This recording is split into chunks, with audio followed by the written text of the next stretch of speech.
Hey, great. Thank you so much for the warm welcome. We are both so excited to be here today. How to talk to children about race, developing racial literacy in the early years in the elementary school. Such an important and I feel timely topic for our times. So, Monique, are you there? Can you share the slides? Yeah, I'm ready. Let me share it. Okay.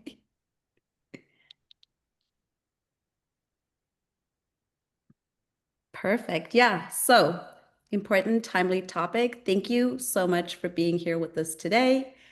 We are excited to have this conversation with you.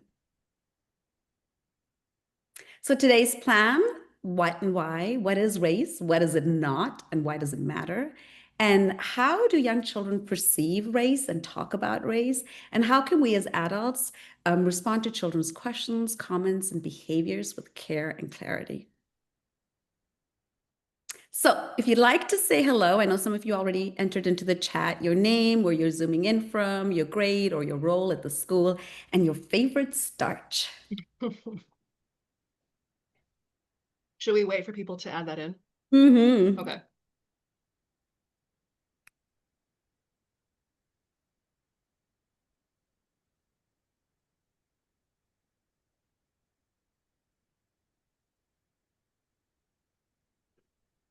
So, we've got a couple of chats in there about people's first experience or first realization around race, bread, potato, rice,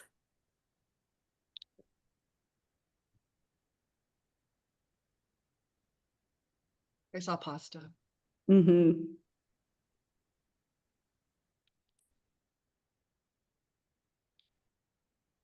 Flatbread, rice all day, every day. So, Monique, introduce yourself. What is your All right. favorite starch?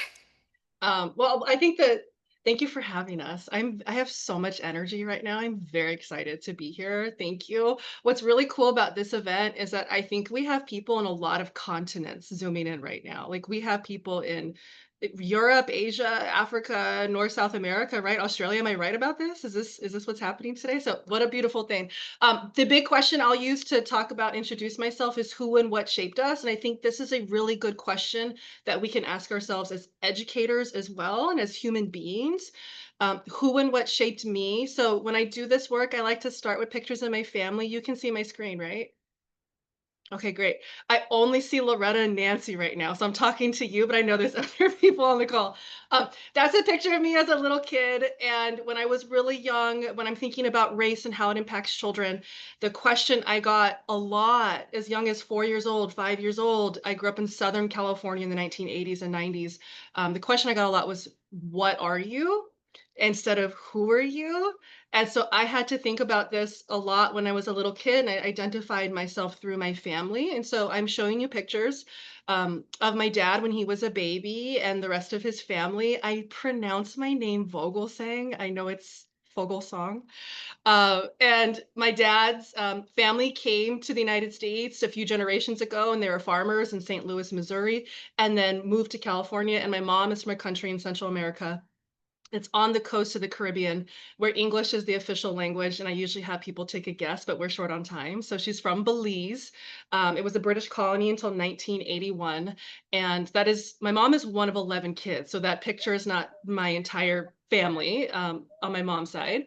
And everybody in my mom's family grew up and they married somebody from a different racial or ethnic background. So if they were to fill out a U.S. census, my first cousins, who I'm genetically related to, would fill out white, Black, Pakistani, Belizean, Latino, Hispanic, which is an ethnic category on the US Census.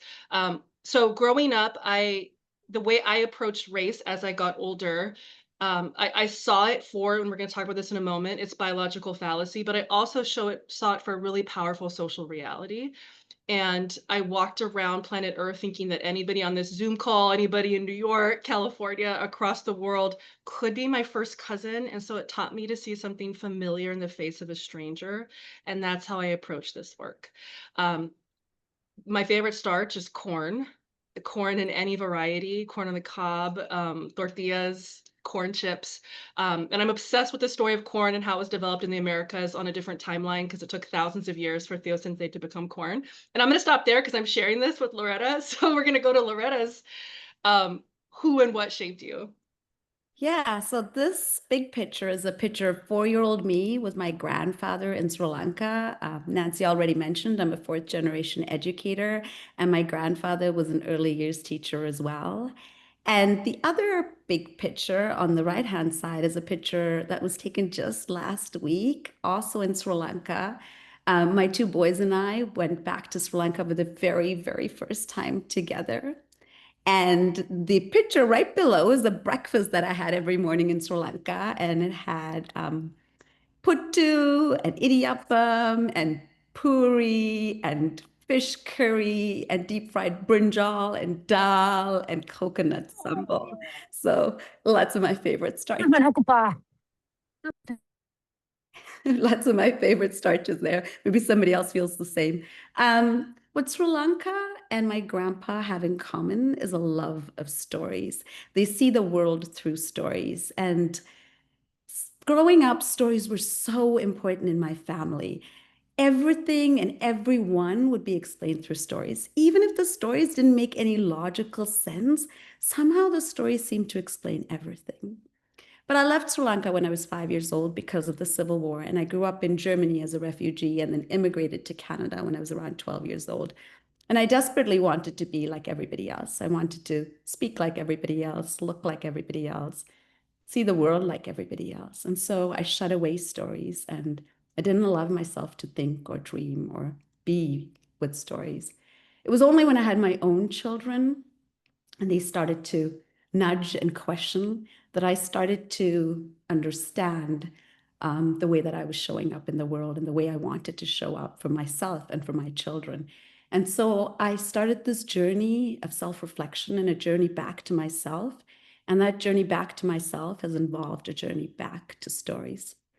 And so, in honor of stories and how powerful they are, and how they can help us see each other and see ourselves in strangers and move away from binary views to really hold complexity and nuance of life.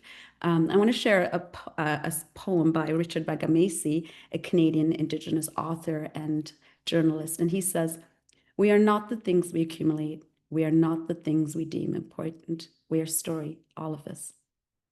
What comes to matter then is the creation of the best possible story we can while we're here. You, me, us together. When we can do that and we take time to share those stories with each other, we get bigger inside and we see each other. We recognize our kinship and we change the world one story at a time. Today, during the session, Monique and I will be sharing several stories with you, and I want you to pay attention to what stories wake up inside of you. We won't have time to share those stories with each other during this session, but I invite you to share those stories with the people around you today, tomorrow, this week, and perhaps even to share those stories more globally through some writing or a post. And please, please get in touch with Monique and I. We are both lovers of stories and collectors of stories. Share your stories with us because when we share stories with each other, that's when we start to learn about ourselves. We learn about others. We learn about the world that we live in, and we learn about the change that we need to affect. That was beautiful. Thank you. So we're transitioning to a story. I'm thinking about story and how much research is actually involved and how storytelling actually is a great way to cultivate belonging in a classroom space or belonging within a family or across generations or within a community. So staying on that theme of story, we inherit a lot of stories, right? The stories that we have about ourselves, the stories that we have about others, and the stories that we have for the larger world. And what I want to unpack right now, and I'm going to try to be as contained as possible because I recognize we have an hour for this entire conversation. But this conversation can definitely be stretched to like a few hours. So I'm just going to highlight a few really big ideas of the story of race that we have as adults, because if we're going to talk to children, We are now people who are passing down those stories, whether or not we realize it. And we want to think about what is the story that we are passing down. And so I want to unpack race. I would love if you wanted to add to the chat. How do you see race? What does race mean to you? You can write a word that comes to mind. You can write a short definition. You can write a few words. And I'll pause because I think this is important to wait and hear what you have to say a little bit. Loretta, do you want to read them as they come in? I was muted. A social construct, socially constructed. Race is identity, fabricated, created to divide.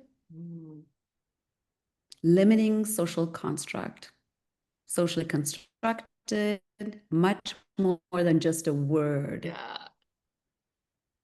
Who we are, roots and implications, culture, skin color, family roots. There's only one race, the human race. Tool for oppression, ethnicity, originating in colonization, the lived experiences of people based on socially constructed concepts. Race is identity, but can be used to unite everyone. Race is identity, yeah, used to unite or divide. Complicated, says Ian. Okay. So it's so we put these up on a wall. We have a range here, and I think what a lot of us are getting to is the idea that it is socially constructed, right? So at its most basic form, race is a social construction. I put working definition on the slide because I think it is a working definition. I think it changes, and I think if you were to map race across centuries and across time and place, it is a fluctuating social construct. And so I know we're zooming from different parts of the world right now. Depending on where you are on planet Earth, there might be a different interpretation of race. In the US, we have a binary that was rooted in dehumanization. And through colonization, there is a sense of dehumanization and a false hierarchy based on colorism. And all of that exists at different degrees. At its most basic form, it's a social construct that attempts to classify people based on phenotype. They look for similarities and differences across skin color, facial features, hair texture. You can add more layers to that, like language and citizenship and all of that. I am zooming from the United States right now, so I'm very aware of what's going on across the world in regard to race. There's more that we can add to this. And this is a really powerful paradigm shift for a lot of people. Some people are aware of this, and some people are still growing in their awareness of whether or not race is a biological or genetic truth. Is it a biological or genetic truth? Because these DNA companies existed for a long time. They've already peaked. I think they're like filing for bankruptcy. But what these companies do is they ask for a sample of your saliva, they bring it into their lab, they analyze it, and they send back a pie chart of what your racial ethnic breakdown is. Are these tests really accurate? Are they really measuring race on a biological or genetic level? The short answer is no, and I'm going to explain why in a moment. So human beings, this is the science part. Give me like 3 minutes and then we'll come back to some storytelling. But human beings share 99.9% of our DNA human to human. I think of it as like if we were to take our DNA and represent it as Lego blocks, 1 out of 1,000 Lego blocks would be different human to human. That's it. For that marginal 1/10 of 1% difference across humans, there's often more genetic variation within what people often construct as a racial group than across racial groups. So what does that mean? That if two people who are white identified take a DNA test and one black person who takes a DNA test, someone who identifies as black could have more DNA in common with somebody who identifies as white than a white person may have with another white person, because this is a social construct. It's not a biological truth. There's no race chromosome, there's no races based on one unifying set of genetic identities.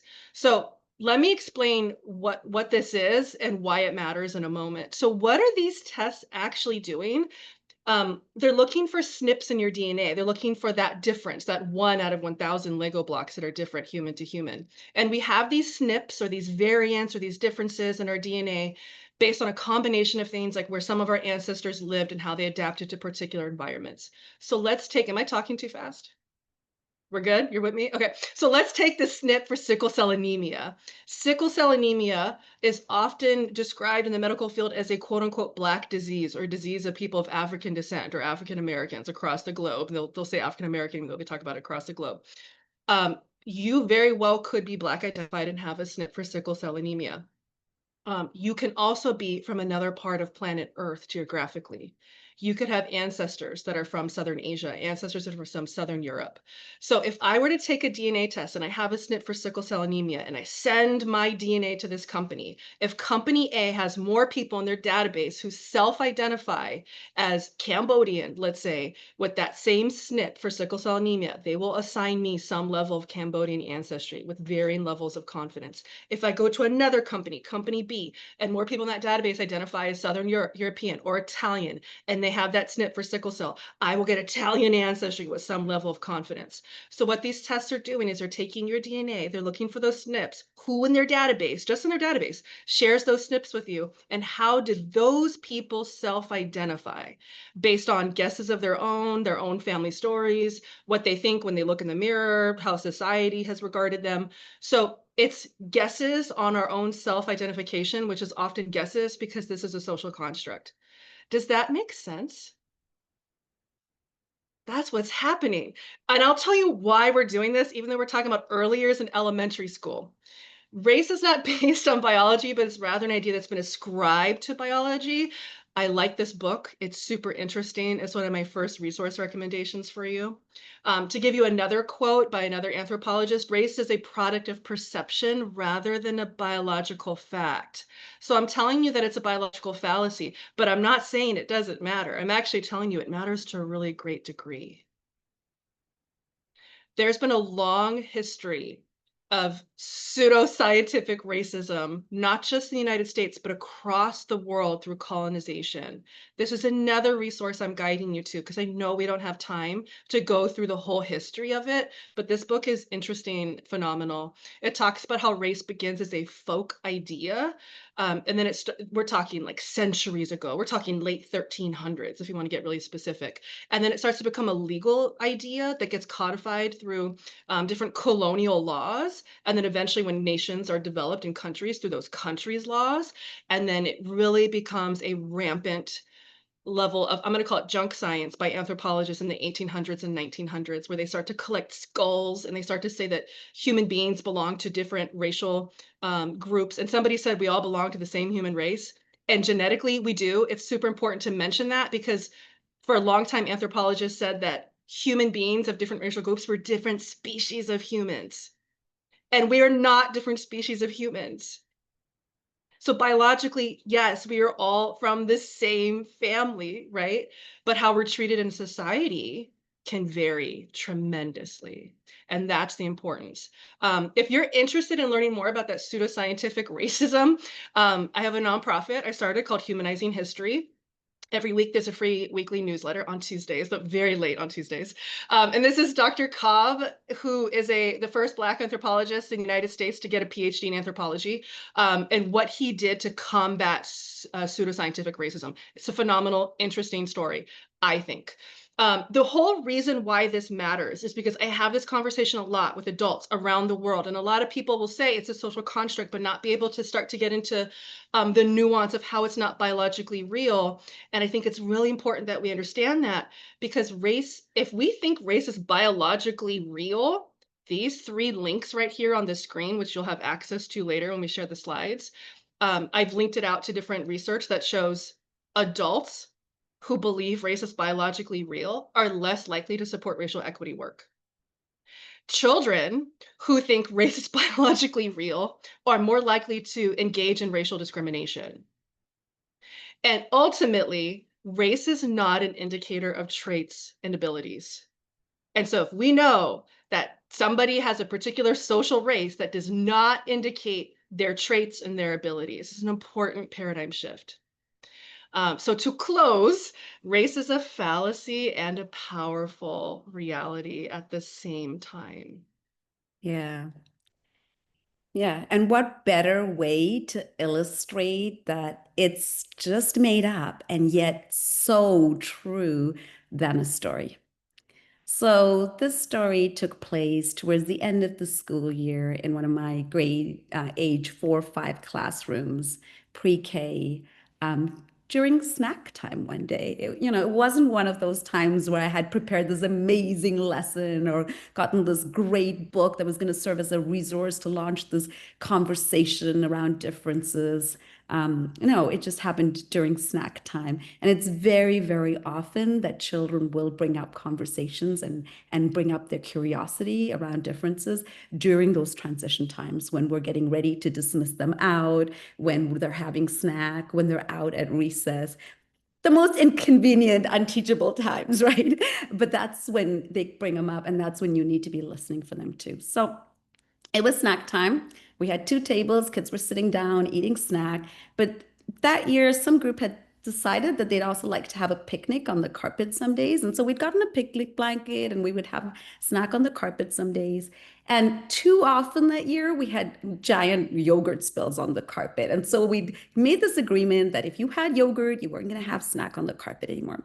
So I was sitting on the carpet that day and having snack with a couple of kids, and Kay was on the carpet with her snack box.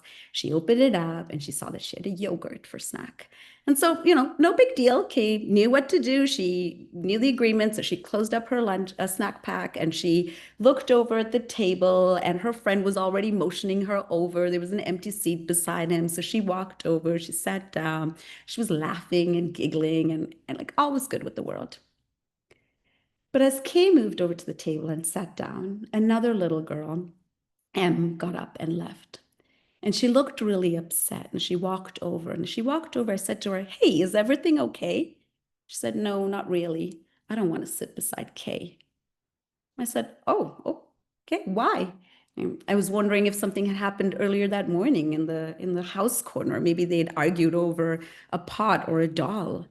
But she didn't want to share. And so she sat beside me. She just started eating her snack, but she was unusually quiet.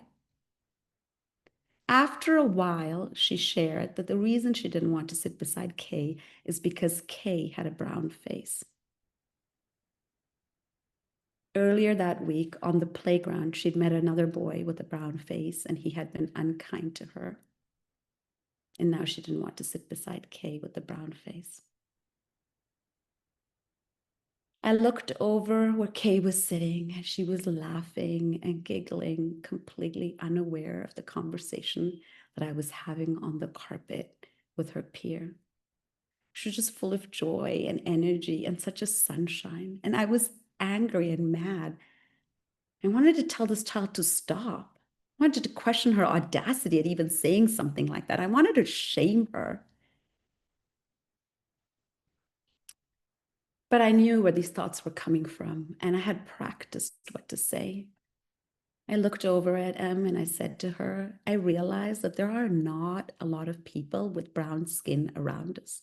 And so when you have an experience with one person, it can seem like every person is like that. Actually, the world is filled with people of color and they're all different. I can tell that these feelings are really bothering you. You're confused. You like Kay and you enjoy spending time with her, but now you have the story of a boy with a brown face that wasn't nice to you. And Kay has brown skin as well, and you're trying to make sense of it all.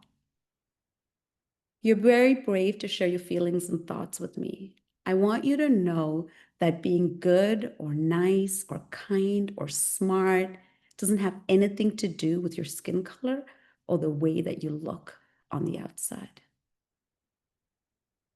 That was really hard. It made me angry and sad, but I had read the research. Would you move to the next slide, please? By 30 months, most children use race to choose playmates. Children as young as 2 years use race to reason about people's behavior.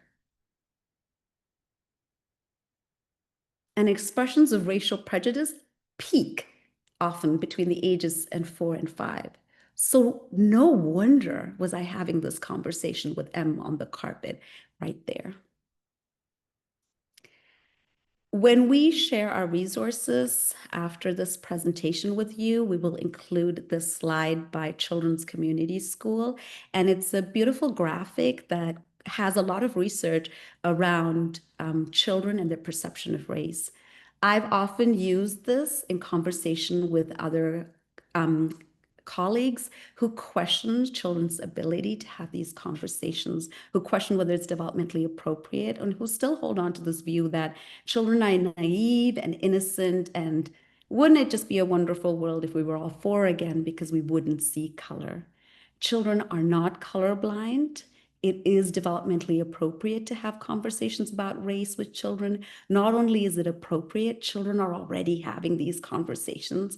And it is important, it is crucial that we as adults join these conversations and that we have open, honest conversations with children in order to avoid stereotypes and biases, and in order to build their skill, in order to have these conversations with curiosity and empathy.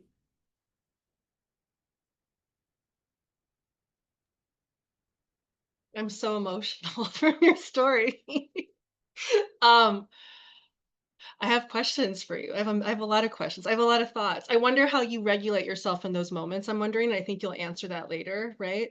And in the early years, what shows up the most, do you think it is conversations around skin color and the importance of self-care? That's what's coming up to me right now.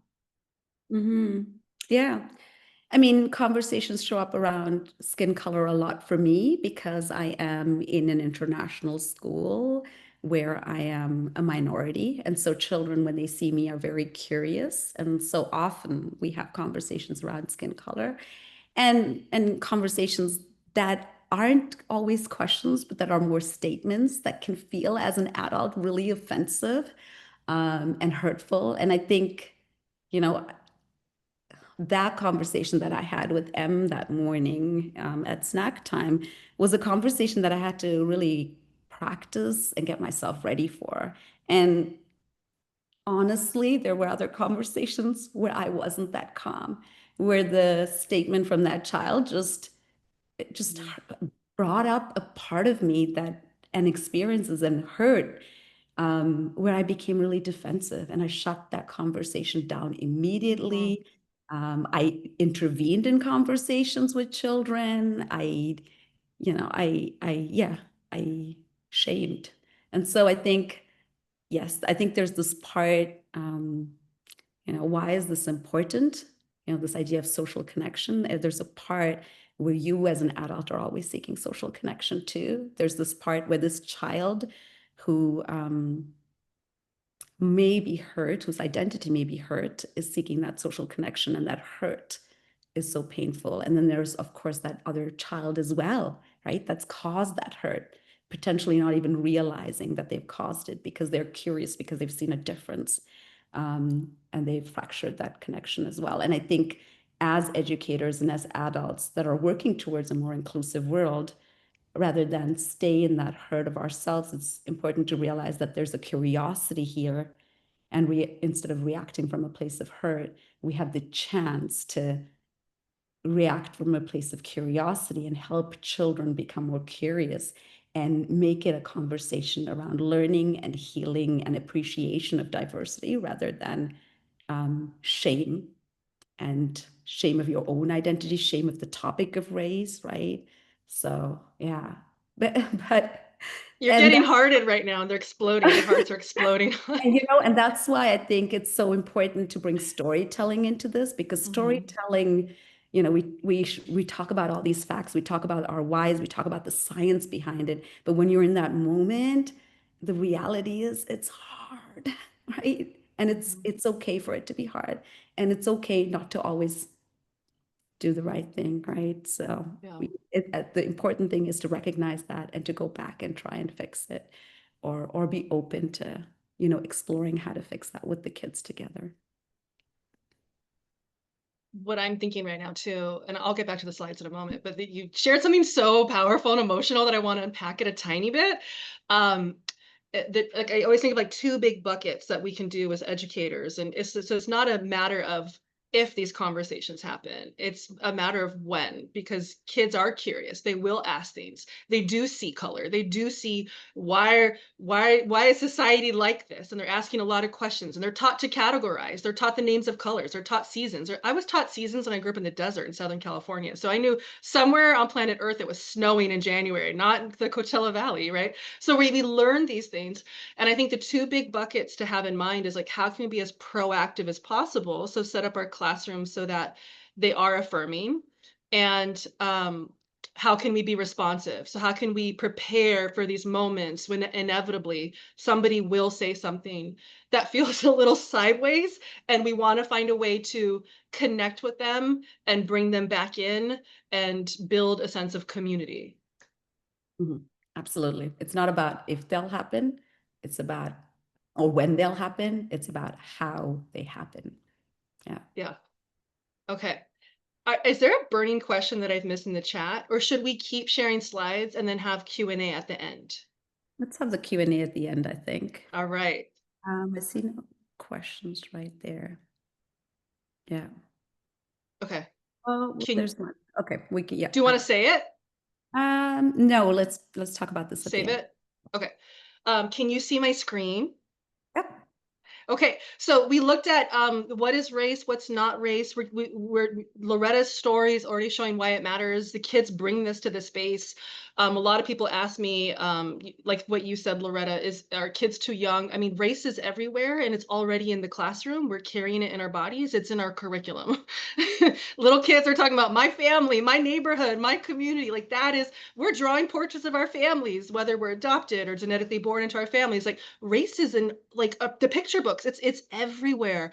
So why is it important for all of those reasons? I'm going to do really quick, like a 3-minute segment on really basic neuroscience to keep in mind as an educator that the human brain, this is a big generalization, but I think somebody even mentioned Zaretta Hammond in the chat. I think I saw that. Big fan of Zaretta Hammond's book, Culturally Responsive Teaching in the Brain. And I'll mention that in a moment. Our human brain is wired for many things. Some people call it a social organ. It is wired for social connection. It's also wired for protection. And so Zaretta Hammond in her book talks about the amygdala in our brain and how it's almost like a guard dog and it's scanning the environment, asking, am I safe here? And if I'm not safe here, I'm barking, I'm alerting. This doesn't feel good. So our brain is constantly asking ourselves if we're safe. I'm a fan of the research of Dr. Matthew Lieberman at UCLA, and he talks a lot. He has a book called Social, and it talks about our brain being a social organ and how social connection or inclusion is essential for learning. And in his work and in other research, it shows, and this is his quote, that our brains evolved to experience threats to our social connections in a similar way that our brains experience and process physical pain. So social disconnection like hurts. It literally hurts. It feels like physical pain. So what's going on in our bodies when this happens? I am going to do the fastest hand model of the brain that I can do. And this is coming from Dr. Dan Siegel, who studies interpersonal neurobiology. I would call his work SEL centric, SEL forward. He's not a classroom teacher in elementary school, so I don't think he calls it SEL. He calls it interpersonal neurobiology, but I see a lot of overlap. And if we think about it, I just referenced our amygdala. If we use our hands for a moment, you can do this with me, so I'm not the only one, but I'm okay being the only one. If you look at your wrist can represent your brainstem region, which is really old. Some people call it a lizard brain. It's 500 million years old. And that's a part of our body, our brain that just controls things that I don't think about, like digestion. If we take our thumb and put it across our palm, that represents the limbic system. The limbic system is complex. It's newer than 500 million years old. It's about 150 million years old. We have a lot of regulation in here, like it's an emotionally complex region. That is where the amygdala is located. And the amygdala, when it is in a quote, amygdala hijack, because that dog is scanning the environment. Am I safe here? Am I not safe here? When the amygdala alarms, it commands the glands in your body to release stress hormones. Over the amygdala in this limbic region is your prefrontal cortex. If you wrap your fingers around it, the front of my fingers here would be like where my eyes would be, right? Scanning the environment. The prefrontal cortex is heavily involved in executive functioning. So in Dr. Dan Siegel's work, he says you want your brain in order to have long-term learning and to function. You want it to be symbolically integrated. But what happens when you have an amygdala hijack is it's almost like symbolically you have, with your prefrontal cortex, flipped your lid. So if you have flipped your lid, your brain is not integrated. It is not going to your if you amygdala has flipped its lid, what is not connected anymore is the prefrontal cortex and your ability to have executive functioning. So social connection, which our brains process like physical pain, if a child is in a room and experiences identity-based harm, if a teacher experiences identity-based harm, adults, kids, all of us, we have symbolically flipped our lid. So is that third grader or that 4-year-old gonna sit down for the lesson? Can they do a division worksheet? Can they do fractions right now? Can they listen to the story if they've just experienced identity-based harm? Most likely no, because their entire body is flooded with stress hormones, probably for hours is what's going to happen. Um, I have links here. I know pre-K teachers that have taught flipping your lid, and I know this is circulating across schools. So I know a lot of you on the call are probably familiar with it, but I have a few links here where you can go to Dr. Dan Siegel's work. You can watch him explain this to kids because once kids start to have the language for how their brains work, there's a sense of agency that I think we can start to embody.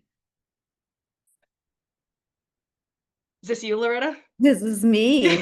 Oh, speaking of social connection, right? And flipping your lid and that like lack of safety that that disruption in social connection can bring.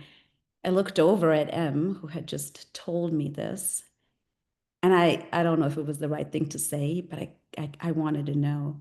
I said to her, "Does my brown skin make you feel uncomfortable too?" And she looked up at me and then she started to cry. And I don't know why she cried. Maybe she cried because she thought she was in trouble. Maybe she cried because she hadn't really realized that I had brown skin before. Or maybe she cried because the story of brown skinned people being bad suddenly didn't make any sense at all. And it was a relief. I was lucky to have an assistant that year, so I had asked my assistant to take the class, and Em and I went for a walk. We walked down to the pond at my school and we just sat and we just listened to the water and we listened to the birds and we just breathed.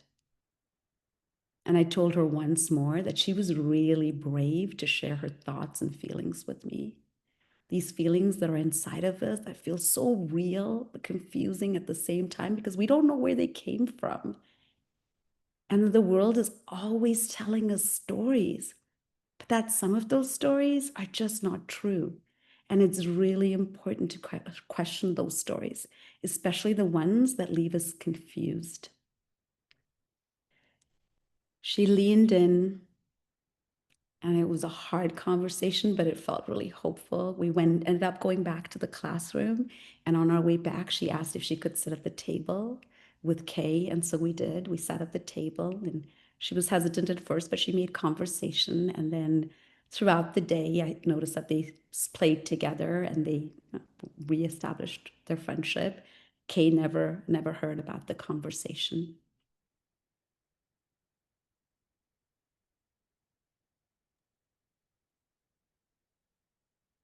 Do you want me to go to the next slide? Yes, please. Okay, sorry.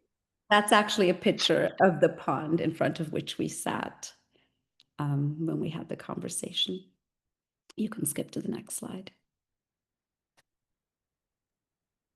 Every time you talk, I get emotional. So I'm regulating over here and putting my hands on my thighs and like putting my feet on the ground and taking a breath because this is real. This is like lived experience and our lives.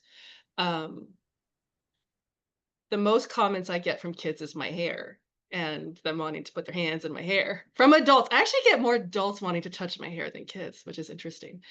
Okay, so we're now moving into the how, and one big how that we want to talk about is adding good friction. And what we mean by good friction is taking a look at what you normally do and looking at your curricular practices and your teaching practices. And is there some way that we can add a little change and to nurture and model more curiosity? And a word I think of when I think of you, Loretta, is curiosity. I think it's your literal tagline on LinkedIn, right? Curiosity. It is, yeah. Yeah. And I think, Monique, that curiosity is really important, like long term. Like, where do we add that curiosity and how do we build and nurture that in students with the things that we do? But also, like, in that moment, right? When that conversation happens, to allow ourselves just to breathe and ask a question, to stay curious. Yeah, the importance of breathing. Yeah. I take a breath a lot. I have to breathe a lot, so I regulate. Um, to add another resource to this conversation, I love the work of Dr. Jennifer Eberhardt. She's based out of Stanford University. I want to give her credit for the idea of friction. She talks about adding friction to your work. I have changed it to good friction because when I work with educators, I've noticed sometimes the word friction feels like friction, like, oh, I don't know. But if I put good in front of it, they're like, yeah, I can get with good friction. I'll give you a really quick example of her work. So she brings people into the lab. She does fMRI scans. She exposes them to racial stimuli. She sees different regions in their brains light up. So she is a great resource to show that implicit bias is a real scientific thing that's been measured.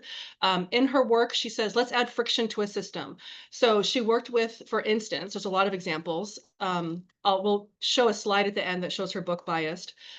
She worked with the Oakland Police Department that had a lot of racial profiling cases of pulling people over in their cars based on what they had looked like. And she said, let's add one thing to that little check system that you have, those tickets that you're writing people when you pull them over. If we put one thing to add a little friction, it was the question before you pull someone over, you have to check it off.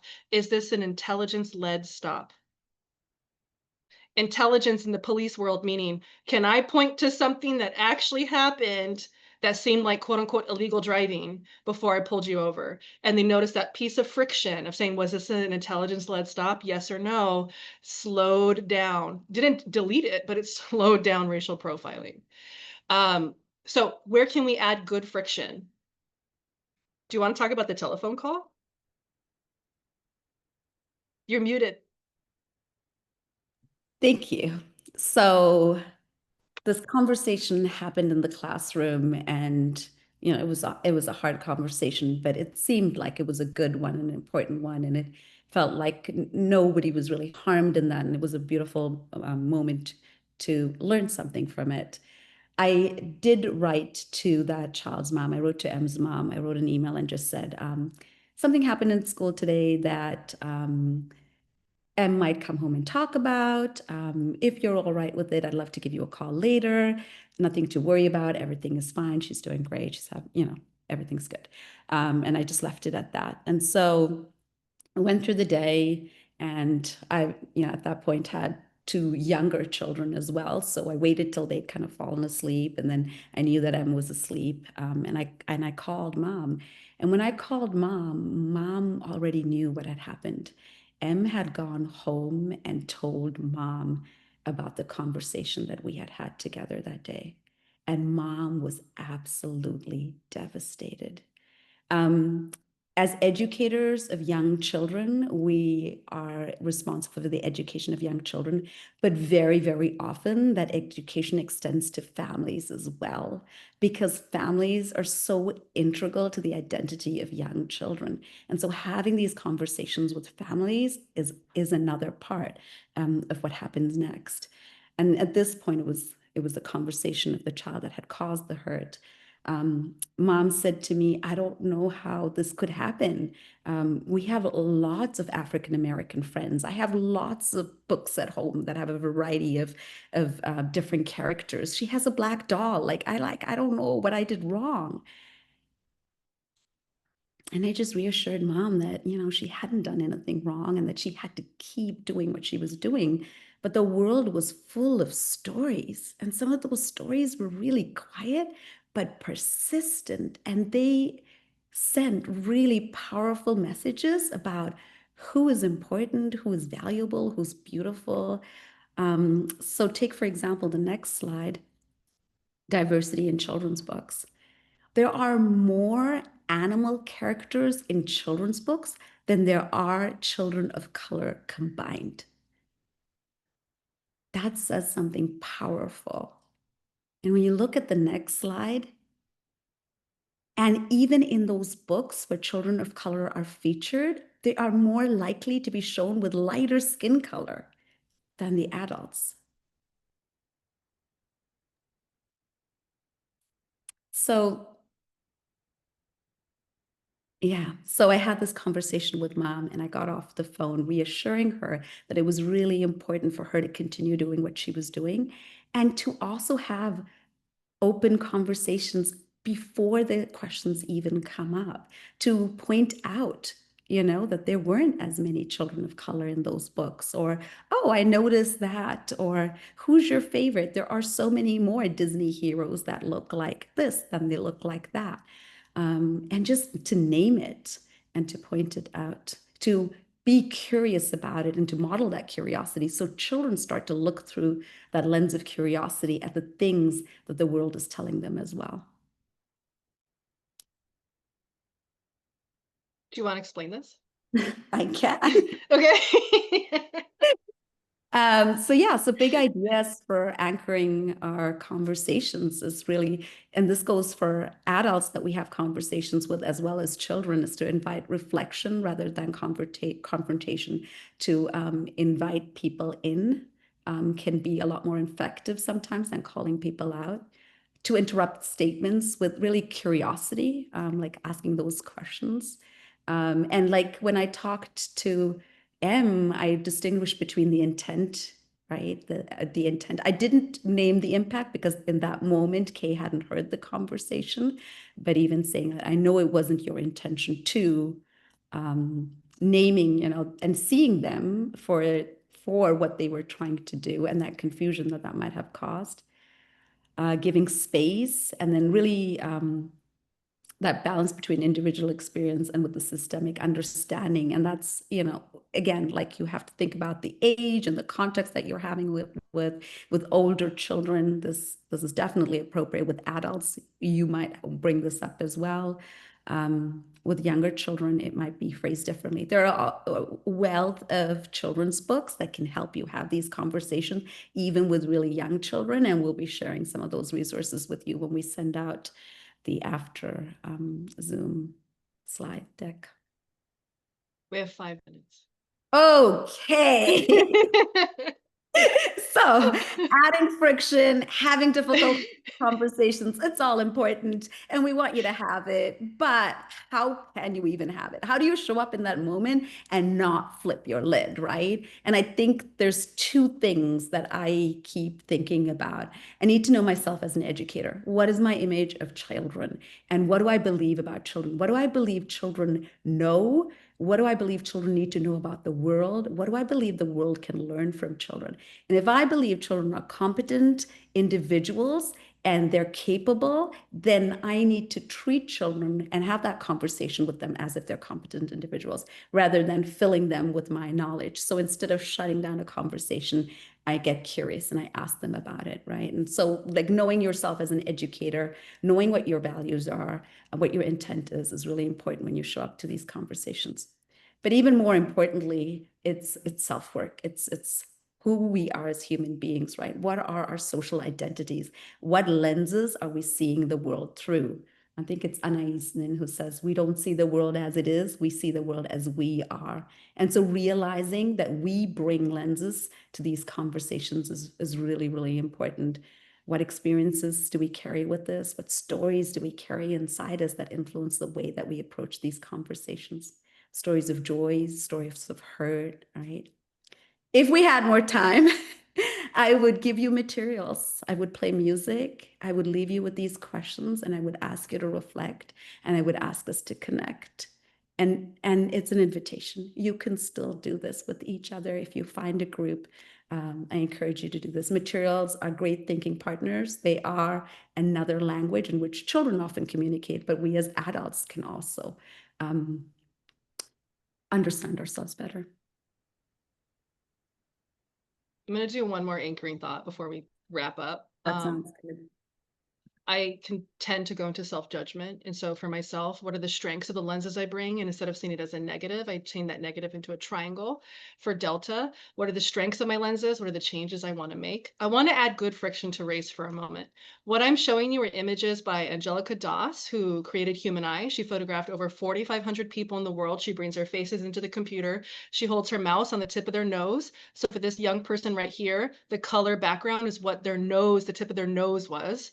And then she finds the Pantone color that matches that color. Fascinating work. Showing this to kids can actually work because this is a proactive way to bring a conversation of skin color into a classroom. I'll show this image to adults, and sometimes adults pause. I'm like, what do you see? Describe it to me. And if there's a long pause, I know that there's a lot of literacy work we want to do. But some people jump right in and they'll say melanin, skin color, contrast. Somebody said handsome people, beautiful humans, right? What do you notice about these two people, Loretta? They've got the same Pantone. They got the same Pantone color, which is so interesting because they might be people who identify as two different racial groups. The same thing on these four individuals here, depending on where we are on planet Earth. They might be three racial groups, four if we add ethnicity. Same with these people, top line, middle line, bottom line. Two people on this slide are genetically related. I'll pause for 3 seconds for dramatic effect. It's them. They share one biological parent. I'm going to remove their faces just so we can see the spectrum that human beings come for skin color. I think having a skin color conversation with young kids is essential. I've written curriculum around it. Human beings represent so much spectrum with melanin, and it's tied to UV radiation around planet Earth. So the goal, I think what we're trying to say here is to be not color blind, but color aware, culture aware, identity aware. And when we're talking about race, I expand that to include ethnicity. I expand that to include culture. I know that some of us are using colors to describe ourselves, like white, brown, black. We're using countries saying that we're Kenyan, that we're Mexican, that we're Sri Lankan. We're using continents, Asian, African, American, etc. Some of us are using tribal names, nations. So expanding how we tell the story of ourselves, others, and other human beings, I think is the ultimate goal because identity should be safeguarded and celebrated. If you're interested in this, I've written a curriculum. You can find it on aperture.org, or you can go to my own website, which is literally my name.com. And you can see the different lessons around skin color and self-portraits and things like that. So to summarize, because Nancy wants us to end on time, to have a better understanding of what race is and what it's not is important, that to know that it starts at a really young age, that we have a responsibility to have open, honest conversations. We can start to add good friction to what we typically teach. And you want to build self-awareness before you start talking to other people about their identity. I think that's really important. For next steps for your work, doing conversations on implicit bias, microaggressions, social justice standards, curriculum, is it horizontal, vertical alignment, involving families, having conversations with colleagues, calling in versus calling out, self-care, and how do you have conversations of identity-based harm? This is a great thing to screenshot. We will send these slides to you. We will send them, yeah. Loretta has phenomenal work. She's a great speaker. There's a lot of videos on her website. I've watched them all. They're fabulous. I highly recommend them for storytelling. And it's starting to play them all. Let me go to the next one. She has a book coming out soon. You can go to her website and read her materials. I have a website. It's literally my name. I also have humanizinghistory.org. You can access this information for free. I have an article called How to Talk to Kids About Race and Culture. You can find it online. We're wrapping up. Courage, connection, and curiosity is so important. You can find us. You can email us directly if you'd like to. And thank you so much for being here today. I really appreciate it. Yeah, yeah, yeah. As you go into the next week, we wish you courage, connection, and curiosity. Thank you so much for being here. Please do reach out and share your stories. We'd love to connect.